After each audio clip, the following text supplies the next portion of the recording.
Hey everyone, guess what? Oh my God. We're here with Mark. Mark is in a band, Massa Nera, out of Boston. Is that right? New Jersey. Oh, okay, Jersey. Sorry. Man, I'm really sorry about that. Uh, they're out of Jersey. I should have known. Email. Jersey. Um, I'm t God, I'm so fucking out of it right now. They have a new album coming out, The Emptiness of All Things. Or is it out already? It's out now. Yeah, but Okay. it came out on Halloween. Oh, rock and roll. Okay, so like 2-ish weeks ago. Um, how's the response been for it? It seems like the response has been really good. Um, um, I feel like, I mean, I guess it's hard to say, right? Yeah. Um, the most of the reviews that I've seen, there haven't been, that many because obviously we're There have been a like lot of reviews. Don't let them lie to you. They're awesome. but the reviews that I've read have been really, really positive for the most part, and the ones that have been more positive have for me to me at least they've read less like reviews and more like philosophical essays, which I really enjoy. Okay. You know, I'm happy that for the people for whom the record is resonating, right? It feels like it's inspiring or provoking a deeper reflection or response, which is what we wanted. Um, the I reviews think that were just that's what all the musicians want. They want people to, well, not all, I guess, because some just, hey, let's fucking do a bunch of drugs and party. But I think the majority, like people get into music for the reason because they want to connect with people. They want something that is much deeper than, a surface connection. You know what I mean? yep, yep. I agree. I agree. And so to see some of the responses to the record be along those lines has been very gratifying. There have been a couple of reviews that have been good but not great. And maybe this is just my own bias. I do feel like those reviews were a little more superficial. But of course, the record uh it's definitely not going to be for everyone. Obviously, no extreme record is. And Right. also, um, any group that's lumped in to a genre or a subgenre that then kind of tries to break away from it, that's also going to be met with some resistance. And also, sometimes stuff just doesn't resonate for whatever inexplicable reason. Well, And realistically though, like I think most bands, um, when they stick to the same like formula, they piss people off, and when they veer from that formula, they piss people off. yeah, So you know what I mean? So yeah, who gives you're a you're fuck? Like you're kind of damned if it's you do, damned if you yeah, don't. Um, but for us, I mean, the good thing is, like I said, the majority of the response I've seen has been really positive and really touching. We sent the record to a bunch of our friends and to different podcasts, like you, for example, anywhere we could. And most of the people who we heard back from, our peers, really seemed to love the record and understand what we were going for. And so that, you can't really put a price on that. People right. that we respect and admire, and in some instances, like people that I grew up listening to, seem to really love it. And so, I mean, that's all I could hope for. Um, yeah, yeah. So no real complaints, or if there are complaints, they're super pity, and even a moment of self-reflection would allow me to step back and realize how, how Yeah. petty they are. Well, and I think it's really hard when you're looking at reviews and like, especially these people who do so many reviews. It gets to a point where I feel like it gets to a point where they're just like, all right, it's the same cut and paste, copy paste, verse, chorus, verse like thing. And when they get something new, they try to listen to it, but then it's a little bit like, oh, I kind of like the verse, chorus, verse, like, Yeah, method. Like, fuck, I don't want to break out from that. But, it's cool to, on a musical level, like to find bands that are willing to challenge like what a traditional song form is. Yeah. you know. And I think my little shit review is I think it's a great album. I love the way that it flows, and like there are some standout tracks to me, like The Best Is Over, um, Death Shall Flee from Them. Yeah, I Yep. almost said the. And I love how it ends with New Animism. Like Yeah. I think for the amount of like contrast and chaos through the fucking album to end with that is like okay, let me, like, I fucked with you for a long time, let me set you down so you can, Yep. okay, yeah, Yeah. Yeah. It's like a moment for a long moment for yeah, reflection yeah, and tranquility or relative tranquility after, as you said, a 30 something minutes of just pummeling chaos and weirdness and oh man, no, that's really cool. Especially like Best Is Over is a little bit more akin to our previous records, hmm, um but it's still different, like we still, even with that song, tried to do different things and tease out different things. But Death Shall Flee from Them and New Animism were really big swings for us. And I'm really happy that you dug those songs. They're two of my favorites as well. So that's really cool. hell yeah, yeah. I Yeah. was like, I get into it because there are times where it just gets really fucking crazy, and there are moments in like everywhere that kind of bring you back that I really, really fucking enjoy. But it's, the album overall like challenges, I think, what the traditional song structure, right? Like it's not the fucking boom, boom, boom, two singles, blah, blah, blah, which is super cool. And I think people who are just really into music look for things that are going to challenge them, Yeah. you know?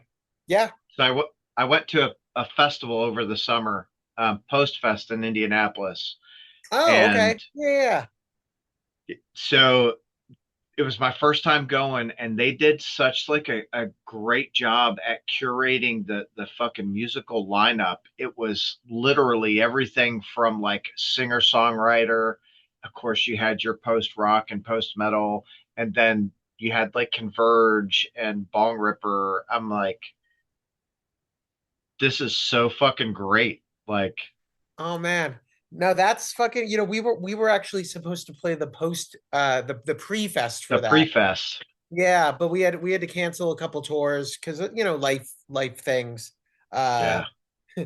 you know, finances and all this stuff that, unfortunately, especially for a band at our level, like ultra Yeah. DIY, real life can get in the way sometimes. But man, the lineup looked fucking sick. Actually, really good friends of ours, this band Respire, they played Oh, the dude, they fest. were great.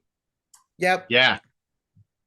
Now correct me if I'm wrong. Are they Canadian? from Toronto.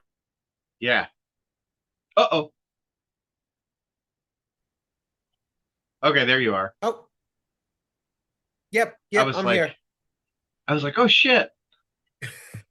Yeah, Respire, they're Canadian. They're from Toronto. They're really just incredible people, an incredible band. Also a band that does things differently, you Yeah. know. Um, I don't know. Um, But that yeah. was, I think that was one of the really cool things about like Post Fest. And it was, the pre-show also, um, it wasn't like one style of music. It obviously, right? Pretty wide array of bands. And the fucking crowd loved every single one of them. It wasn't like, ah, fuck that. Like, I don't like them. I'm going to go do this. Like, Yep. no, dude, the crowd moved from stage to stage with the bands. Super, super cool. That's fucking cool. That's fucking cool. Well, you know what, too? I've got to say, and this is obviously totally anecdotal, right? I haven't done some sort of study or analyzed any of this at all. But so before I ever was into punk, I mean, I got into all of these genres at such a young age, right? That it was all more or less simultaneous. But metal was my first love, you know what I mean? Like the classic thrash bands, the big four, shit Yeah. like Atheist and Death and Cynic and all of those Floridian bands, the early grindcore groups. I know grindcore, it kind of straddles the line of punk and metal.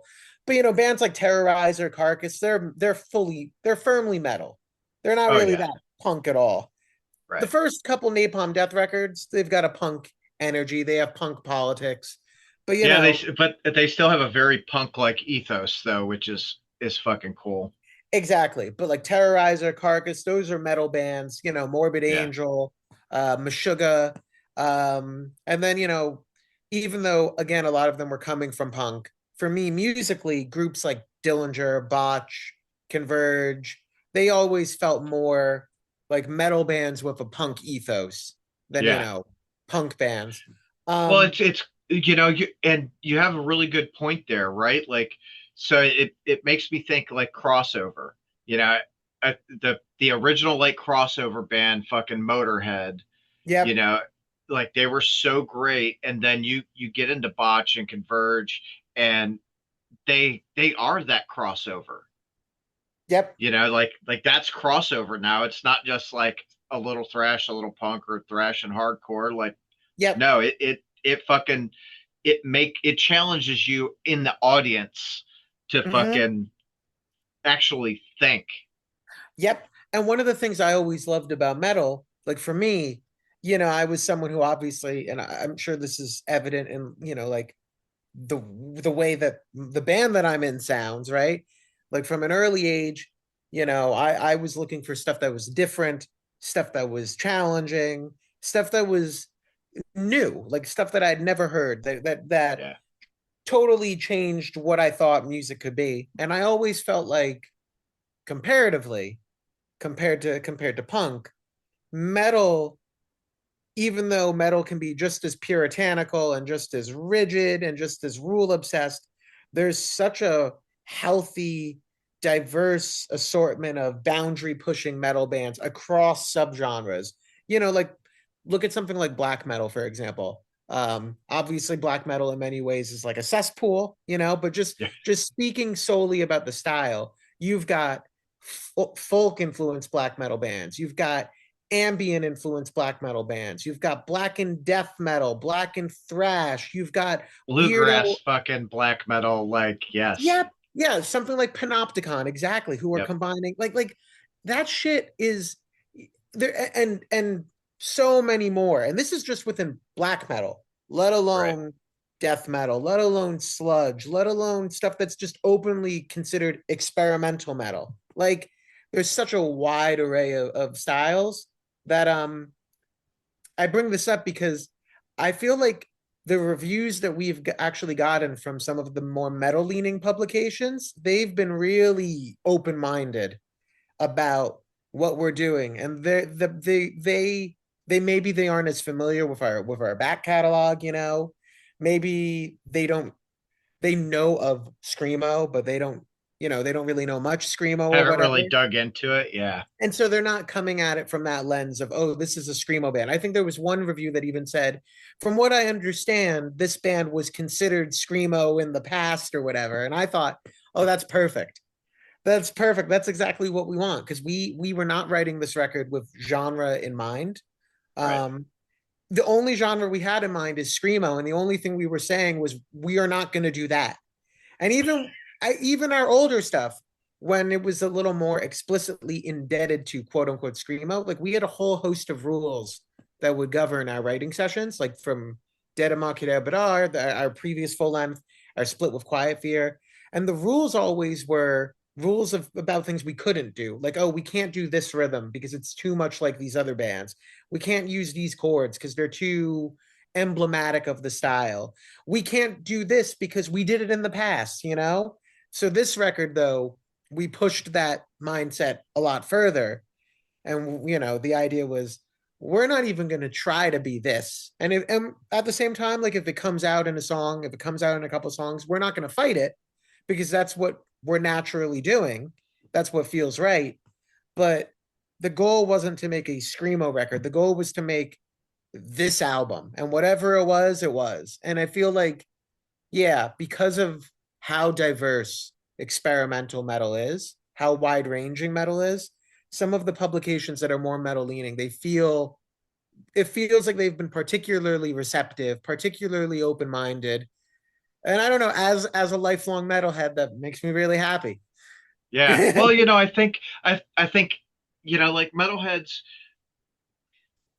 I don't know what it was like for you, but for me, I got into metal, um, I guess partially because the mystique, like my introduction, I was like 5 or 6, dude, being introduced to fucking, you know, probably not Metallica yet, but like Slayer, Iron Maiden, like these Okay. things were the fucking dude in the neighborhood was like, check this out. And I'm like, oh, that's so cool. You got long hair, you got the leather jacket. Like, yeah. And the more I listened to it, the more I wanted to like, and maybe this is kind of across people that get into metal is you get into it and you're like, oh, I like this, but can it be a little heavier or can it be a little faster or Uh-huh. you know what I mean? And you're Oh yeah. looking for that thing that's just going to be a little more than what this is. Mm-hmm. And I mean, dude, I've been listening to it for damn near 50 years and I haven't found that boundary yet, like oh, that's too far. Like no, I Yep. fucking like it all. Dude, that's exactly what happened to me. I mean, I got into music through classic rock, because that's what my parents were into. And I was probably about 10. Like I don't have older siblings really. I have older cousins, but they lived in New York, so I didn't see them all the time. Um, so I'd listen to all these classic rock bands, and you know, they were great. I still like a lot of them, but even as a 10-year-old, I'd have that thought like, man, this is great. I love when this band does this, but can they push it a little further?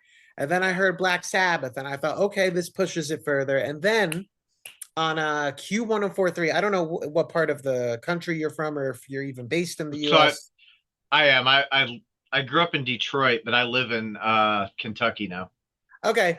Okay. So yeah, in the New York metro region, we have a radio station called Q1043. It's classic rock radio. And like a lot of classic rock radio, they mostly play the hits. So it's pretty boring once you've thoroughly familiarized yourself with those hits.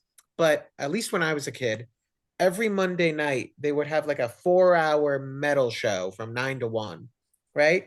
And in my bedroom, my childhood bedroom, I had like a little CD. It was a radio, but it also had a CD player and it also could play cassettes, right? So like my dad had a tape of Animals by Pink Floyd that I would listen to, right? But anyway, Monday night, I'm listening to the radio. It's the metal power hour, 4-hour block, and they played For Whom the Bell Tolls, right? And I'll never forget that Cliff's fucking bass riff in the beginning, boom, boom, boom, boom, do do do do do. That Yeah. it transported me to another world. I'd never heard anything like that. Became fucking obsessed right away, and it was the same thing. Once I started listening to those first four Metallica records, I'd think to myself, can this be a little more extreme? I listened to Peace Sells by Megadeth, the album, not just the song. And I'd Right. think, okay, this is more extreme, but can it go further? Then you hear Rain and Blood, and you're like, okay, this is definitely more extreme. Then you hear, Human by That. Death or Yeah. fucking None So Vile by Cryptopsy, right? And you're like, whoa, et cetera, et cetera, et cetera. So nah, it was the same for me. And when you get into metal, right? Eventually at a certain point, your thought isn't just like you said, right? Can it be more extreme? You also start thinking, can this get weirder? Yeah. What else can this band do? Can it get more boundary pushing? Can it get more expansive? Can it get more mystical or mysterious or whatever? And no, that was the attraction for me, feeling like these bands are really transporting you to another world. But Well, yeah, because comparatively, it makes you, like the thing with metal is one, at first, it's welcoming. You Yep. know, it doesn't like push anyone away. We're all fucking weirdos. Come and join us. You know what I mean? Yep. Like everyone's welcome. And then, you know, you get in there, and especially like as a musician, you can talk to, you know, if you play drums, you talk to other drummers and you find out really cool like shit about your kit that maybe you didn't know, or a new technique you didn't know.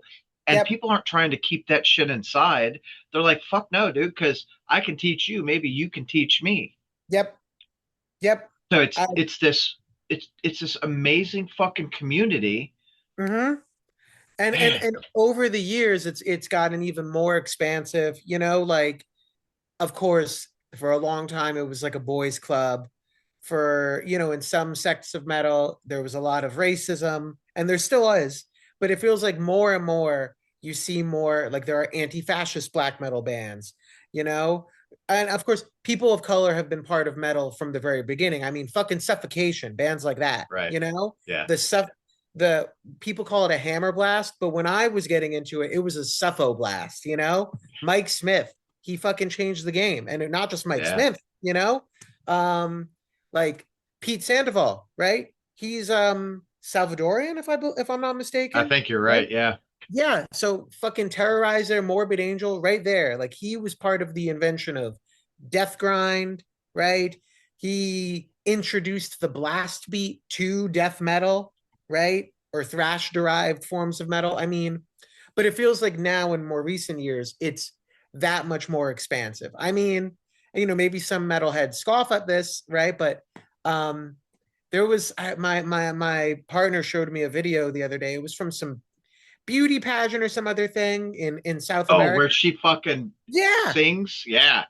And I thought, man, like that's fucking cool. Like as someone who loves this music and especially loves the the forms of it that I guess I would consider more real, raw, more underground, to see someone showcase those techniques on such a wide, like A a big large stage, scale. Yeah. that's fucking cool. I want everyone to get into metal, and I want everyone to hear the good shit. I don't want to gatekeep the shit that's really good, and Right. I'm Well, not gonna.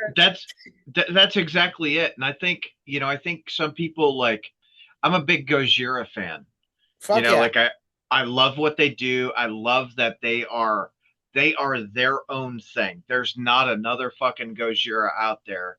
And when they fucking played for at the Olympics, I was just like, there is no bigger fucking scale for metal to be like, here we the fuck are. Yep. Yep. Like, Exactly. And like obviously there's merit to some of the more, I guess, like palatable groups that serve as like a gateway, right? yeah, Your ghosts, your sleep tokens, whatever. I'm not really into that per se, because right. obviously my tastes run more I'm gonna extreme. tell you, dude, I don't really care for ghost music, but their fucking live show is incredible. I bet it is. I bet it is. If someone had tickets or whatever, or if I like, I would go see them. Absolutely. Why not? Hell But yeah. but um, you know, there's merit Sorry, I to totally just made you fucking no, like, no, no, no, oh, no, no. Yeah, there's merit to some of that, like more, I guess, mainstream stuff, even though it's not for me. But the right. idea that people are getting into the real shit, the more underground shit, that's exciting. Yeah. Why keep that away? Why hide that shit? I would love to live in a universe where everyone knows who the fuck Panopticon is, Oh yeah. or people listen to shit like Infester. Like, what the fuck? That would be sick. With But that it's, being, you know, it's part of our job to educate people also, yep, right? yep, Like you're absolutely right. Like we need those gateway drugs, you know, the more palatable like metal, or, you know, some people are going to say, no, they're not metal. Call it whatever the fuck you want. yeah, However heavy or light it is it's a genre of metal. It's a fucking finger, toe, whatever, yep, you know, yep. but that brings people in. And like, I'm going to tell you, like, I went to a show last night, Okay, and um, Do you know the band Wake? RWAKE? No, I don't. They're fucking great, dude. Uh, Fucking great. okay. So they're out of Little Rock, Arkansas, and they were Oh, playing here last night. And so my buddy threw the show, and I a couple of other bands, Lordship and okay. Ohm. So Lordship, I call them like caveman doom. They are. Okay. It's so fucking good. They are so fucking good. And Ohm is like in that post rock, post metal, like instrumental vein. Okay. So we had a nice mix of music. So I asked my daughter, who is she's about to turn 19. I said, "Hey, do you so what are you doing tonight?" She's, "Well, I'm hanging out with my friend." I said, "You guys want to come to the show?" She's like, "I don't know, like maybe." She's like, "How much are tickets?" I said, "Don't worry, like Yeah. I got you." She's like, "Hell yeah, we'll go." Lordship fucking got up there and played. And mind you, these are 18, 19-year-old girls, and Lordship fucking crushed. And they got off the stage, and the girls come up and were like, "We're going to go buy some shirts." Fuck yeah. Fuck yeah. Do it, I am. Like, And then maybe at some point they or their friends, they'll form a metal band, or a band that even if they're not metal, they take elements from it, yeah. like when a couple 3 years ago, I actually played with Respire. I filled in for them on their European tour, and we played Arctangent, right? And at Arctangent, the day we played, like Godflesh played, The Armed played, This Will Destroy You, who aren't really metal, although I know some of their records get a little heavy, but they're fucking great. Fucking, I love them, dude. Yeah, Love but them. then Emma Ruth Rundle played, and now she played Engine of Hell, which is very folk, very stripped down, but mood wise, it totally feels of a piece with some of Yeah. the most extreme, like funeral doom metal. A band like Yeah. Worship or a band like I don't know, Bell Witch or whatever. Or God, there's this one old, they're not really funeral doom, they're more like a death doom band. They're from Australia. They're called Disembowelment. Do you know them? So I know the name. I don't think I've listened to them. They only made one full length. It's called Transcendence Through the Peripheral, which is such a fucking metal Yeah. album name. Yeah. A certain type of metal. You've got Yeah. your like horror movie-esque over the top title, but then you've got your like esoteric philosophical but equally over the top metal band titles. This is more, along those lines. But anyway, Emma Ruth Rundle to me, it totally fit in with the more extreme shit. Like I could have She listened was to her she and then played Godflesh Postfest this back to year. back. Oh fuck, she's incredible, incredible. Yeah. I knew her because of the record with Thou, right? May Our Chambers Be Full, I think it's called. But I hadn't heard any of her, like, her solo material, which is the vast majority of her material. That Right. said, it was Engine of Hell and Full. It just blew me away. And again, to me, it made total sense with everything else going on. But But it's when you get into this world, there's not a lot of us. You know what I no, mean? There's fans, right? Like yep. I think at Postfest, I was like, there's like 12 of us, so you go to a show and you fucking know everyone. Yeah, But yep. everyone there, you can enjoy the music however the fuck you want to enjoy the music. If you want to sing, people are support you. If you want to dance, they make room, like whatever you fucking want. And no one gives a flying fuck. Mm-hmm. And everyone enjoys every fucking band. And even if they don't talk shit about them, you know? Like Yeah. they're just like, hey, cool, it's not my thing, dude, but if you dig it, I'm fucking all about it. And I think also though that's because at least for the most part with metal, if there is a barrier to entry, it's technical skill, you know? Yeah. Like it's very easy. Now, obviously, like local bands, that's a whole different story, right? Everyone is starting out, people are coming at it from all different places, different skill levels. But I feel like if you're a metal band, if you get to a certain point, you probably know what the fuck you're doing. Maybe it's not to everyone's taste, but there's a certain like everything is intentional, even if it's not like there's this one band on the Flenser. I think they're called Vagana, right? You know, really depressive, kind of doomy, sludgy, post influenced or post inflected metal, maybe with kind of like the atmosphere of a black metal band at times. It's not super technical like some of the older black metal, post metal stuff isn't, right? Yeah. But every decision is intentional. You know that they're totally in control of what they want to do, right? And it's fucking sick.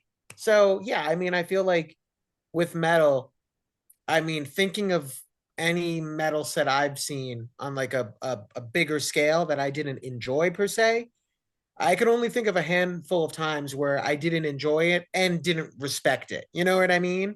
Like I went to see Meshuggah a couple years ago and In Flames open. And full disclosure, like melodic death metal doesn't really tend to be my thing. You know, I love Heartwork by Carcass. I dig a couple of those old like Dark Tranquility records, you know, and I like what is it, the Jester Race by In Flames, you know, like I, listen, I'm not an In Flames fan. okay, Like they're okay, just not good, my thing, good. right? They're not Like really my thing either. Even the classic shit, I would rather listen to something like Gorguts, you know, yeah. easily. What a But fucking great show those dudes put on. oh, I saw them play live. It was them and Carcass. It was right when Colored Sands came out. Mm, Fuck. It just mind boggling. And then I went to the merch and it was Luke LeMay just standing at the merch. No pretension, no right. ego. Well, dude, I Jeff from Carcass is the same fucking way. Like they get yep, off stage, he goes to the fucking merch booth and he's like hanging out, chatting, taking photos, whatever. It's yep, just like yep, that this is how music should be. There shouldn't yes, be a fucking wall where it's like, nah, I'm the star, fuck you.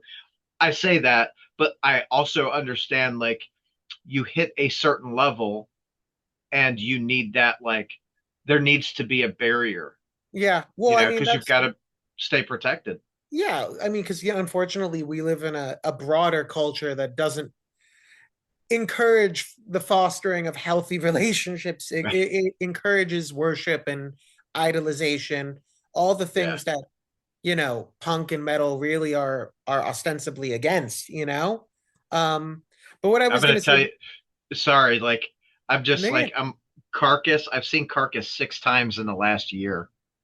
fuck, damn, I've only seen them that one time, but they were so fucking killer.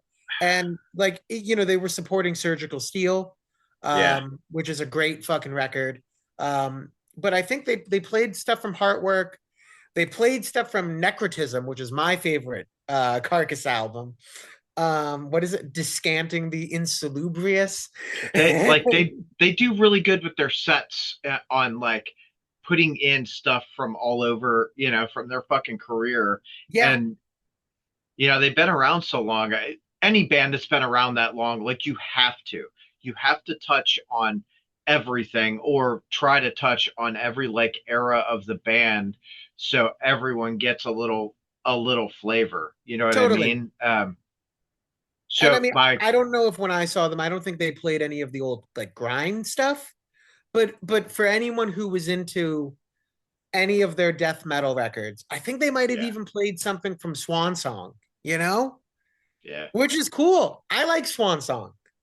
Like fuck I yeah, just you I know. I just like Carcass, you know what I mean? Like fucking let's do your thing, fucking Yep, play some music, have a great time. And I yep. swear to God, like Jeff's up there like throws a pick out. He goes through like I feel like he goes through like 100 fucking Yeah. picks.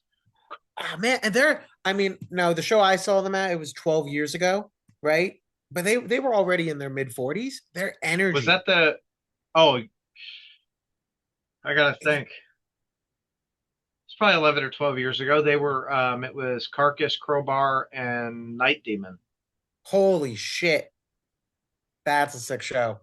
That Fuck. was a that was But so good. what I was gonna say before too is like as opposed to metal, right? the thing that I like about punk, the thing that always attracted me about punk, right, is like in the same way that metal is so wonderful at creating these like mythologies, taking something that is human fundamentally, but turning it into something larger than life, you know? Yeah, mythical, legendary, powerful, whatever. Punk is the opposite. It's so intensely human, it's so raw, right? Which is why I Yep. guess ultimately like the metal bands that resonated the most with me tended to be bands like Dillinger or maybe some of the early thrash stuff where you could feel the punk rawness and the metal proficiency colliding. It Yeah. was metal but with less of the mythology, with less of the maybe like the barrier that kind of is erected between, or not even a barrier necessarily, but there's a persona perhaps, right? Oh yeah, like that And facade fucking yep. exactly. And that persona is part of what's so fun about metal, but maybe it comes at the expense of like a real raw intimate connection. And punk, that's where punk excels, it's all about meeting people horizontally, with no ego, ideally, with no sense of superiority, etc. And I mean, punk can foster weirdness too. There are bands like Shudder to Think who were fucking freaks, Yeah. um um but punk can be a little bit more regimented and restrictive, I think, than metal. For every Fugazi, for every Shudder to Think, for every No Means No or Flipper, you've got a million, Pennywises You're or right. Poisonry. There's a lot less like experimentation or boundary pushing in punk, which is so fucking weird to me Yeah. because it's punk is non-conforming. Yep. Yep. That Totally. And when punk started, I do think there was more boundary pushing. yeah, Like even from the beginning, like when punk really started in New York, punk was just a word. Like it referred to a scene but not a sound. So you had the Ramones, you have Television, Blondie. Blondie, Patti Smith, all of them were punk, even though they don't sound anything alike. Yeah. You would never confuse a Television song for a Ramones song. You would never confuse either of those bands for Blondie Or or Talking Heads or fucking or anything from that era. You know what I mean? Like you're exactly. yeah. And then you've got fucking no wave, you've got post punk, you've got groups like Swans and people like Lydia Lunch or the Contortionist or fucking This Heat, weirdo shit, you know? Um and then I guess maybe a little bit more than metal, punk I think eventually became codified, you know?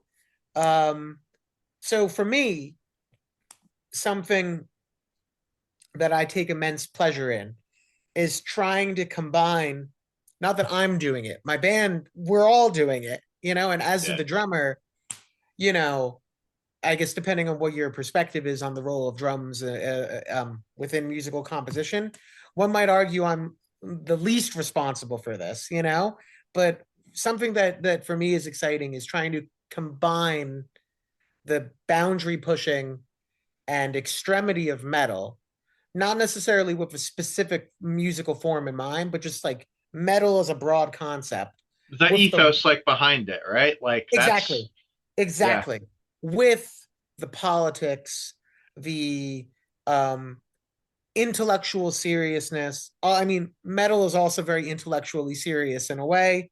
I've learned more words reading metal lyric sheets than through any medium outside of like serious literature. You know what I mean? Yeah.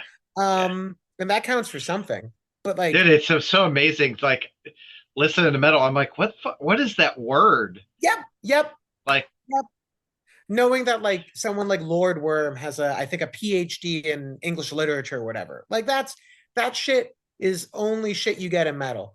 But there's a political orientation to punk, and within Screamo, a sort of philosophical orientation, an yeah. intimacy, a rawness that I love. So to combine that with the more extreme weirdo elements of metal is very exciting, even if it also sometimes leaves you without a home, you know? Yeah, I mean, but the more you dig into metal and dig into bands, because there are so many genres and subgenres and subgenres and fucking whatever, people ask like, "Hey, what's this band?" I don't know how to explain it to you. All I know is that they are fucking great if you Yep. like heavy riffs or fast riffs and blast beats or whatever the descriptor is for that band. Like, check them out. I actually had a conversation with someone Friday night. Are Okay. you familiar with Today Is the Day? Dude, dude, for pretty much all of us in Massa Nera, In the Eyes of God is collectively one of our favorite heavy records. But I mean, for me, everything, and I only say this because I haven't really checked out the newer shit. And by newer, I mean like everything from Kiss the Pig onward, you know? Dude, But I'll tell you, this fucking new album is phenomenal. well, for me, I mean that I need to jam it. I need to fucking Yeah. jam Kiss the Pig and Axis of Eden, you know, and Pain is a Warning. But like everything from oh fuck yeah. What's what's the first record? Supernova, right? Yeah. Supernova, yeah. Those first six records, Supernova, Willpower, the self-titled, Temple of the Morning Star, especially In the Eyes of God, and the crazy double one, Sadness Will Prevail. Those records, that run of records is just perfect and bizarre. And like no one sounds like that. Even to this No. day, all of the bands that have taken influence from them, no one sounds the way they do. No, and they They're never will. incredible. Like, and that is like no one will ever sound like Converge. Yep. Like it's so fucking hard to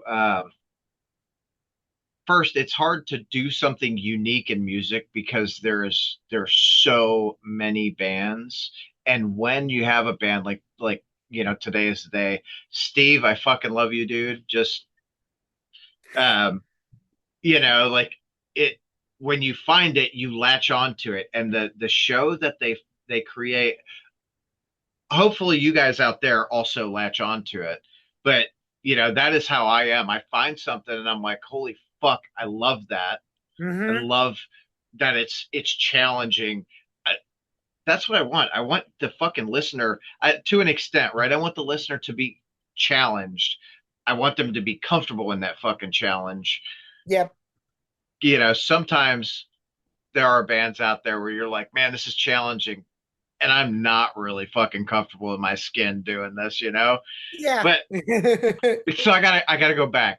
So we're at Today Is the Day was playing Friday, and so we're at the show, and this girl, a woman, a female, was like, we got into a conversation about music. There's a group of us, and she's like, no one will ever be able to make something as unique as what uh her example was Mastodon. No one will Okay. ever be able to make something as unique as Mastodon. Okay. I said, my thought is, hi, sorry. She's like, hey, Oh. um, I'm like, no one will ever be Mastodon, right? Like they are their own thing. I said, but Totally. there are bands always making super unique music. She said, name one. The first one that comes to mind, this one will challenge you. It's I said, are you into like free jazz and that kind of shit? And she's like, well, yeah. I said, awesome. There's a metal band called Abhorrent Expanse, Whoa. and they everything they do is it's a free jazz. It's like a free jazz metal. Okay. So you listen to the album, and the album is the same, but you see them live, and every show is different because maybe they're feeling a little different. You know what I mean? Okay. That's fucking cool. Shit, Yeah. what's this band called? Abhorrent Expanse. Hang on. I'm just gonna make sure in my I'm still here. I'm just writing this down. Yeah, Abhorrent you're good. Expanse. Okay. I I haven't listened to them, but I really love like this one group from the 80s, Last Exit. Uh Similar, it was all jazz cats, like Sonny Chirac. I think he's on Miles Davis's Jack Johnson record. He might be on Bitches Brew, but he's definitely on Jack Johnson. Um, it's Sonny Chirac and three other people who are equally important. I just don't remember their names. Yeah. The saxophonist is like a legendary, I think he died this year. Uh, he was a legendary German free jazz saxophonist. He has a record, I think it's called Machine Gun. I think it's like the first European free jazz record. This is after people like Ornette Coleman and Right. Coltrane and Albert Eiler were doing that stuff in the States, right? So it's the two of them, and then, a drummer and a bassist. And this shit is insane. And I could only imagine what people in like 1984 were thinking when Oh they yeah. heard it, like unhinged and kind of evil. Like, really, the saxophone player, he actually did a really great record with Oxbow, like a live record. I know Oxbow are unfortunately no longer, and I think, Yeah. well, maybe fortunately, because it seems like they broke up for good reasons. But they were an amazing group, and yeah, this saxophonist has a record with them. So that's just to Right say, on. I'm into this sort of shit, and like, flying Ludenbachers, stuff like that. So Yeah. Abhorrent Expanse. I'm gonna have to check this out. I'm into some weird shit too, so it's fucking it's God, it's really cool. I got a buddy. We actually have a label, and we put out a bunch of shit, but I send him music probably daily. I'm like, dude, check this out. This is fucking weird. And he's like, all right, like let's get fucking weird with it. Hell yeah. Okay. Fuck, that's cool. There's this one grind band that I really, oh man, this looks crazy. This artwork. Oh I'm yeah. I'm just, oh, and they're from Chicago. Oh, Yes. okay. There's this one grind band that I used to really love. I still love them. I don't listen to them as much anymore, but they were called Asterisk. Do you know that group? I don't. Uh like late 90s, turn of the century. Um the only group I could really kind of compare them to is Discordance Axis, but Okay. they don't really, in the sense that, Discordance Axis kind of has a, they were, because they don't have a bassist, their guitarist is playing a lot of like higher stuff on the neck, a lot of John Chang screams, especially on Inalienable Dreamless. It's a little shriller. Hmm. So this band is kind of shrill like that, but way more bizarre, fucking freaky, just weird, and it's grind only because I don't really know what else to call it. But it seems like the sort of thing you dig, or at least you would appreciate. I'll check it out. Like I'm like, yep, just fucking I will listen to anything at least once. Mm-hmm. We actually so back God, probably 25 years ago, there was a dude on Howard Stern. What's it? Yeah, Kenneth or something? I know that the Uh, dude who was the drummer. I've never listened to Howard Stern, but I know that the guy who drummed on the last Death record was part of his show. Richard hmm, Christie. yep. Yeah, actually, I just chatted with Gene Hoglan 2 or 3 weeks ago. Fuck. Oh my God. Yeah, that dude is such a beast. What a Dude, fucking monster. his playing, I mean, like those Strapping Young Lad records, uh, the shit that he did on those Testament records, all amazing. Dude, But for me, his drumming on Individual Thought Patterns and Symbolic, oh because yeah. it's extreme and it's quick, but he's really fucking letting loose a little bit He more. has that technical ability, dude, that Yeah, like he's yeah, he's a fucking monster. yeah. And there's just but there's a lightness of touch too, you know, Yeah. a finesse that he shows on those records that maybe he doesn't get the chance to do on those strapping records. Incredible. And you know what?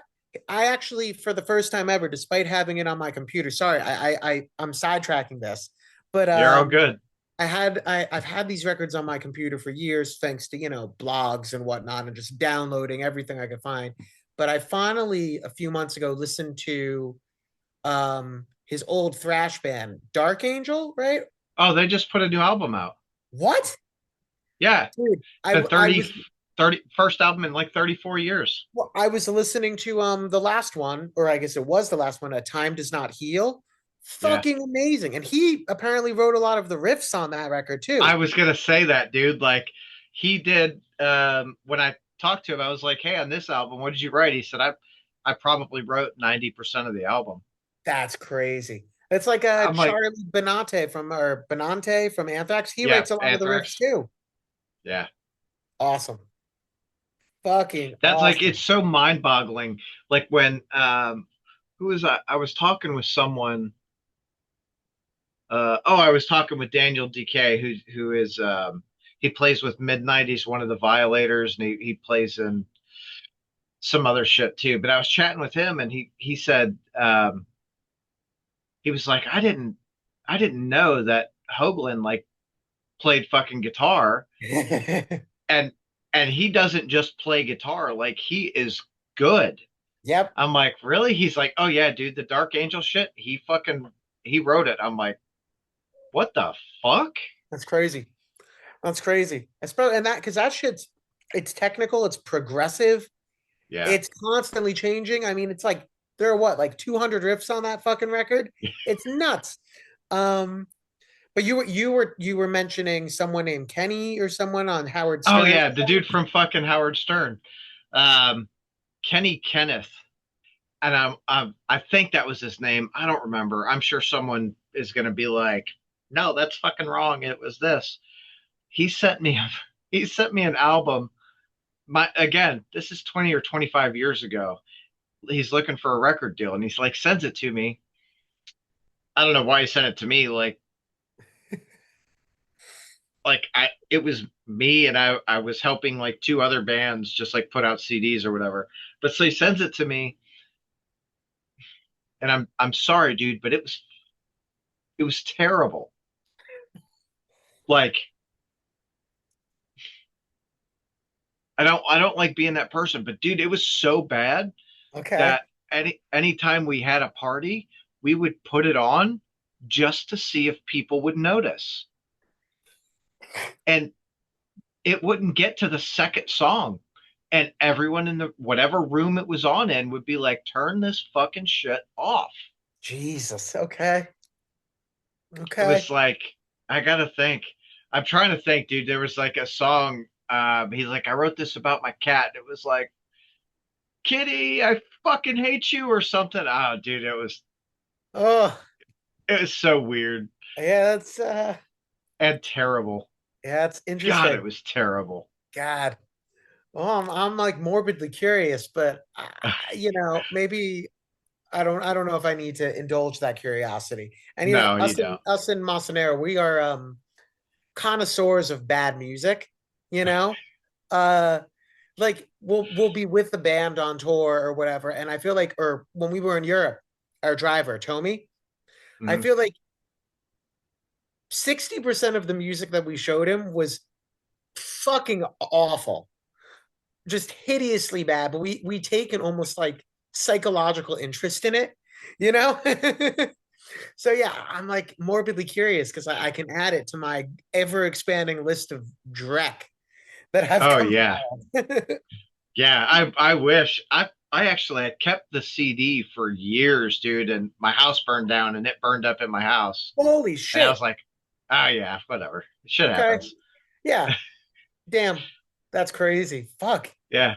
I was like, damn, I wish like I still to this day I'm like, I wish I had that CD to fucking play for people because I kind of the psychological thing. I want to know what they think about it. Yeah, And is it really as bad as I remember it, or was I just being like super judgy? maybe, yeah, that's, I don't know. Damn, that's wow, it's lost to time. Presumably. Yeah. Maybe someone else has a copy. I'm Yeah. sure, dude, if he sent one to me, I'm sure he sent it to a lot of fucking people. Hey, well, if any of those people are listening to whenever this episode comes out, hopefully they send it your way. Yeah. So, let me know. Fucking send us a copy of that shit. I want to know. Even if you got it on Google Drive or fucking Dropbox or whatever. I need that again. That'd Fuck. be so great. Okay, Mark. Um, dude, I've had a lot of fun just fucking chatting with you. Yeah. Yeah. We haven't really talked about the Massa Nera record at all, but we've talked about fucking metal. And that's That's not true. We did talk about Massa Nera, fucking just yeah, kind of in yeah. with all the rest of them. Yeah, no, no, no. We definitely did. Hey, it's me. You'd think I would be bringing the conversation back to my own band, but nah. Metal, It should be metal me. That's my job. Keep that shit on track. is. Like I'm like, I don't know. I'm just having fun. That's all I want to do is Fuck chat. no. I. There's nothing better than talking about music, and as you said before, metal in particular is such a tight knit community. It's such a legion of weirdos that I don't know. Like whenever I meet someone and I see that they're wearing like the other day in the city that I live in, I was driving around and I was looking for parking and I saw someone wearing a fucking Gorgut shirt. And I had a car behind me, so I kept driving and I circled back around and they were gone. And I'm fucking pissed. Cause like, it's another member of the fucking tribe, you know? Yeah. And especially Gorguts. They're my favorite death metal band, you know? Oh, that's And cool. Yeah. favorite. Like uh everything they did, but Obscura, From Wisdom to Hate, Colored Sands, the EP, which I'm not gonna try to pronounce because I'm gonna mispronounce it. Like, fuck, fuck. That shit is unreal. Actually, bringing Massa Nera into it for a second, on the second song, um, Pellerin, Hmm. there's a riff. It's like boom, boom, boom, boom, boom, boom, boom.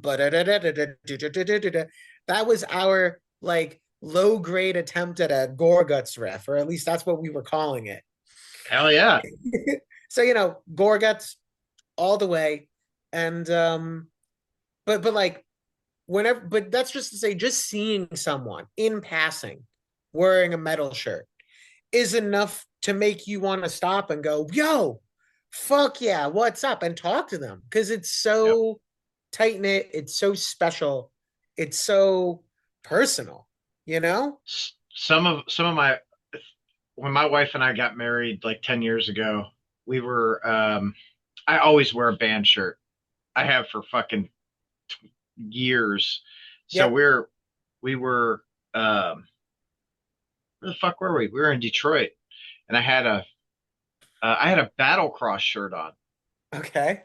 So they're a Detroit band that does like thrash. They call themselves Collar Thrash. I fucking love them. They're so great. Fuck yeah.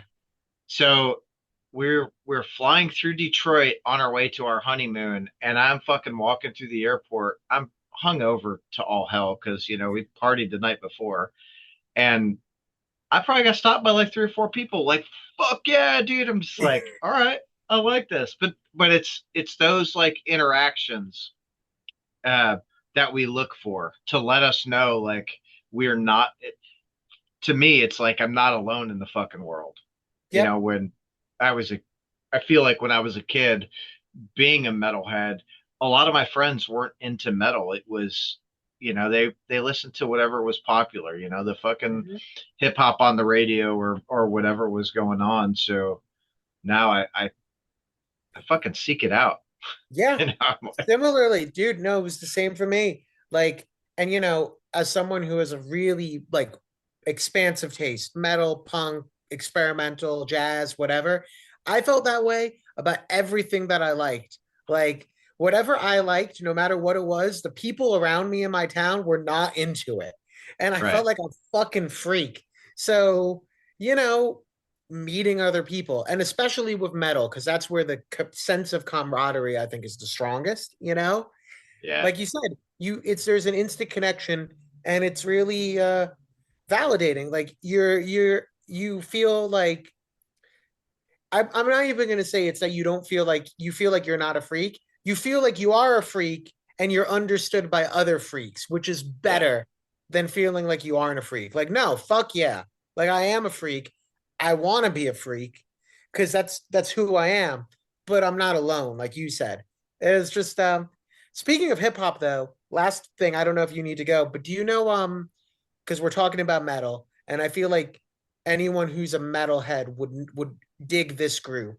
Do you know the group Dialect? I do.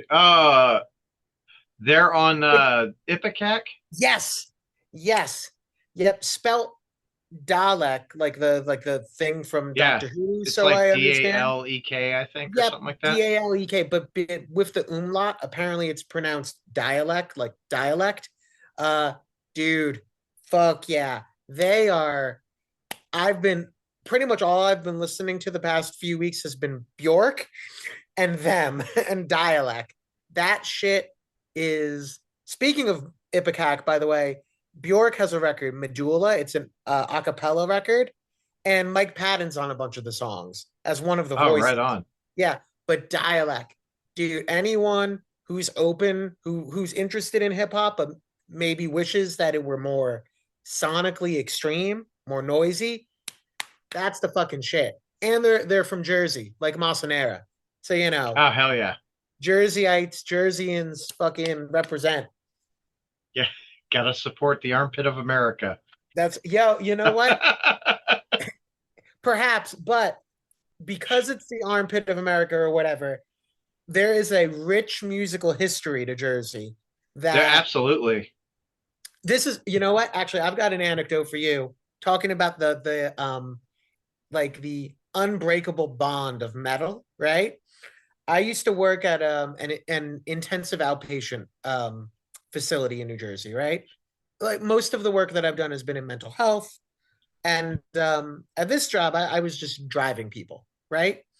I was finishing grad school at the time, and I wanted a job that was not overly intellectually stimulating, which was a mistake. I should have taken a job that was stimulating because I was fucking bored, um, which is way worse.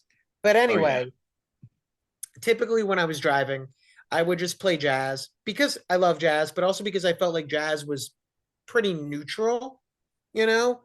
I mean, obviously as we were talking about before, jazz does not have to be neutral, but this Right. was a radio station that mostly plays like classic shit. Light jazz. Oh, yeah. Yeah, or like Herbie Hancock, Miles Davis. They'll play John Coltrane, but they're not going to play any of his like free jazz stuff, et cetera, et cetera. So I pick up one of the clients. I'd known him for a few weeks, but I didn't really know him. I just picked him up and dropped him back off. And obviously he attended IOP, I think 3 times a week.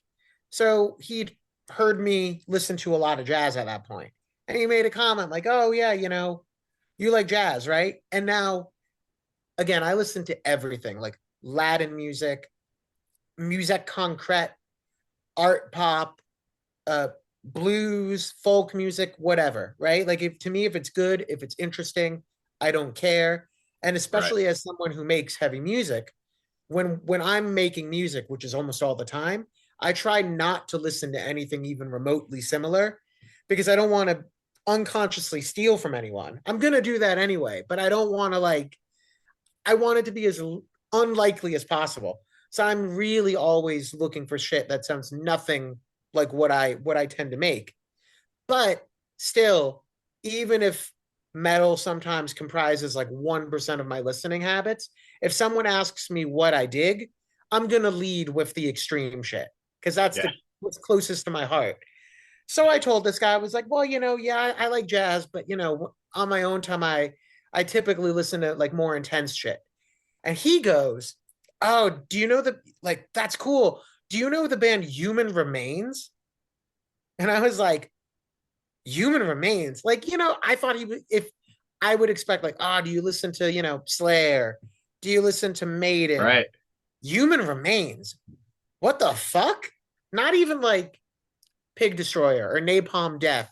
Right. Human fucking Remains. And I was like, yeah, actually, I fucking love Human Remains. What the fuck?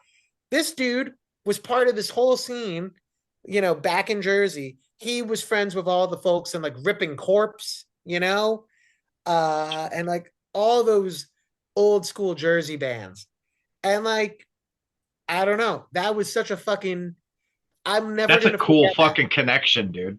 Yep, yep. And from that point on, just knowing that, I felt instantly 10 times closer to him, you Yeah. know, be just because he knew these weirdo bands that I'd never heard anyone outside of my small circle of friends mention, you know? Yep. So like, yeah, metal is universal, metal is transcendent, and I don't know. It's just it's one of the most special things in the world. So I'm really fucking happy we were able to just talk about metal. Hell yeah. God, dude, I'm with you. I just love talking music, like, because I feel like one, if I invite you to a show, I like you. I want to know if if you understand what I'm getting into, right? Like, Yep. if we can connect at a show and you're cool with it, we're probably going to be best friends. Like, that's fucking cool. Uh, it's that connection. I want everyone to feel that fucking connection. All right, Mark. Yes, I do have to run. Okay. So I appreciate you. I want to do this again because I've had such a fucking good time just sitting here bullshitting. Honestly, me too. I'd be fucking more than happy to do it. Hell yeah. Well, we'll we'll connect off of here and we'll figure out another time where we can fucking get back into this. Fuck yeah. Please do. That would be really cool. Hell yeah. Dude, thank you so much. I appreciate your time so fucking much. Thank you. Like I said, this was a lovely surprise, and I'm really happy it worked out. Hell yeah. Well, man, go have a great night and I'll talk to you soon. Definitely. You too. All right. See ya.